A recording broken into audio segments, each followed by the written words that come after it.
So, Where are we at? well, just to backtrack a second, because I got interrupted on the recording.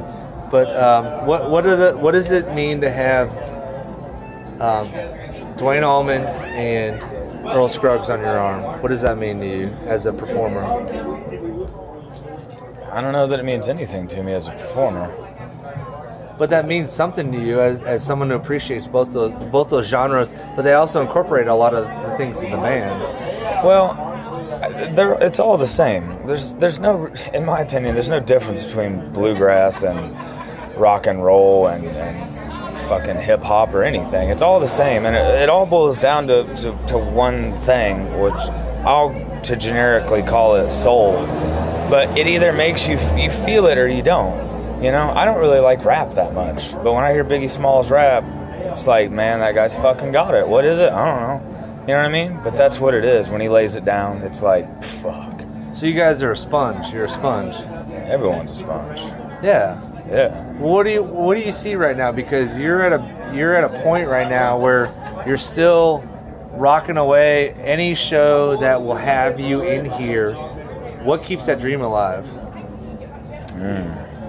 Probably fucking naivety, but hope, I guess. You know, hope that maybe enough people like you will like what we do, and warranted is good enough to fucking pay to see it, and we'll get to keep doing it. I mean, I guess. Do you see the talent in the band? Yeah. Do you see that there's something there? More in the others than myself, personally, you know. I mean, I like the songs I write, or I wouldn't play them, and if I didn't like them, I wouldn't do this at all, but I like them, and I think they're good, and I think they should be heard. But I think it's the other guys that really make it excel, you know. What's it like for you when you open up for Blackberry Smoke? What do you see in them that you can apply to your band? Solidity. They're solid, they're tight, man. They've got it together, and God, they're tight. Every night it just sounds so good. I've seen them 3 times and they nail it every time. You know, and maybe it's just because I'm listening to myself perform and it's my songs, but every night I feel like it sounds completely different. And I feel like, oh, that didn't come out well. Oh, that turned out really good, but that didn't. But when I hear them, it's just, man, every night it's just bam. And they just crush it every night. Do you like that title, Southern Rock? I kind of agree with Greg Allman, man. I think it's kind of like saying rock. I mean, rock and roll is a Southern thing. Like, well, I look at it now, beyond Blackberry Smoke, there's not many bands that are actually doing it. You might be one of the few that's still actually really doing it. Yeah, and if I'm being 100% honest, I don't even know really why people apply that to us. Like, I'm humbled and I love it because my favorite bands, or a lot of them, are considered Southern rock, founders of it, Allman, Skinner, guys like that. But you also have so much underneath that with the bluegrass love that you have. And a lot of that is one of the things I love the most about bluegrass is that those guys played show after show after show. They weren't on Rolling Stone, but those guys worked their asses off. Oh, their asses off. Yeah, and I think that a lot can be accredited to that. See, the beautiful thing about bluegrass, aside from how great the music is, you know, and how fucking driving it is, and how powerful it is to listen to Ralph Stanley sing or Bill Monroe sing Kentucky Waltz or something, aside from just how amazing it is, like, even in its heyday in the 40s, you know, like early 50s, like, still no one really gave a fuck. You know what I mean? Like, I mean, I don't know, like, you know. Does that apply to you though? That every show you play, there might be people that don't give a shit about what you're doing up there? There are people that don't give a shit at every show. But like I said, it doesn't matter. Because you either do it or you don't. And if you're going to half-ass it and just dick off and get your way through it, then what's the fucking point? I don't do this for everyone else. I do it for me, you know? But like if somebody responds, then I want to break my guitar because I get so excited because they like it, you know? But I do it for me. So I've got to start with me. And if I can't do it for myself, then I can't do anybody else any justice. Well, what's the next step right now?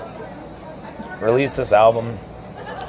And we're really just trying to build fans in some, you know, markets, Atlanta, Savannah, Jacksonville, just places like that.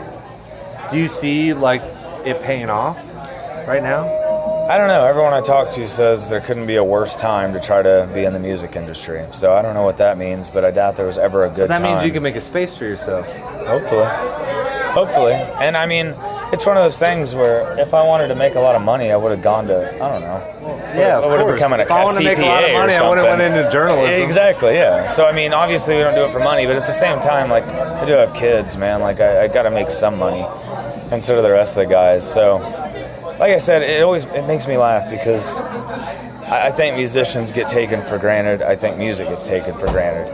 Musicians, like I said, it's a commodity now. Well, but musicians innately want to share what they do. That's why we do it. We want you to listen to it and like it, because if it makes you feel good, it makes us feel good. So that's why we do it. So we're willing to basically give it the fuck away. Yeah. But like this music, like, you know, anyone from Neil Young to Led Zeppelin, that enhanced your fucking life and made it so much better, or at least mine. And the idea that people that are doing that kind of stuff nowadays can barely get $300 a show, it's kind of a fucking sick joke, if you ask me. You know what I mean? But Beyonce makes fucking what? I don't even know. I can't even speculate. Well, it's all studio tricks and everything. It's all fucking studio tricks, and none of it matters. So I don't know, man. Like, you know, you see... What pushes you through? I don't know. Like I said, probably naivety, but just this stupid fucking blind hope, the same blind hope that pushes humans through anything, you know? Like, if you, I don't know, you kind of got to believe in something, and I'm probably a pretty pessimistic person, but if I wasn't doing this, what else would I be doing? Yeah. I'd probably be working on motorcycles, which is How cool. has the name Dirty Soul Revival evolved since you've been in this? You've had a lot of changes. Your wife was one of the drummers. You had a sax player. Lineups have changed, but it feels pretty solidified these days. Yeah. What does it right now mean to you? Like, what does that name mean to you, Dirty Soul Revival? Well, you know, when we put it together, me and Jenny, my wife, basically, we had 10 names that we had narrowed down to 10, and we all voted. And literally, we were like, whichever one gets the most votes, that's the fucking name, no more. And it was actually the Dead Strings was the name. Dead Strings. Yeah, that got picked. And then literally right after we voted, in my mind popped the Dirty Soul Revival, because it's the two things that I love about music. Music today, like I said, it's too polished, it's too clean, it's all studio tricks, and even the shit that's not done in the studio tricks, it's still too clean, man. Like, life isn't pretty and clean and neat. It sucks and it's hard and it's in the fucking gutter, man. And like, that's where I think true music comes from. And the second word being soul. Like, I'm not a soul singer. I can't sing like fucking Otis Redding or something, obviously. But the heart's coming But through. the heart, man. Like, if you believe what you say and you do it with conviction, I mean, we've seen that time and time again throughout music. For anyone from Bob Dylan to Johnny Cash, to whoever that's maybe not traditionally like a good vocalist, perhaps, but my God, man, what they did was amazing. So. And then Revival, I kind of it just naturally followed those two, and that's where it came from. But that's what I want to do. I just want it to be. I don't know. Are you seeing the light at the end of the tunnel right now? No, not yet, but I think we're getting closer. Thank you for talking to me. Was that the trade-off for the cigarette?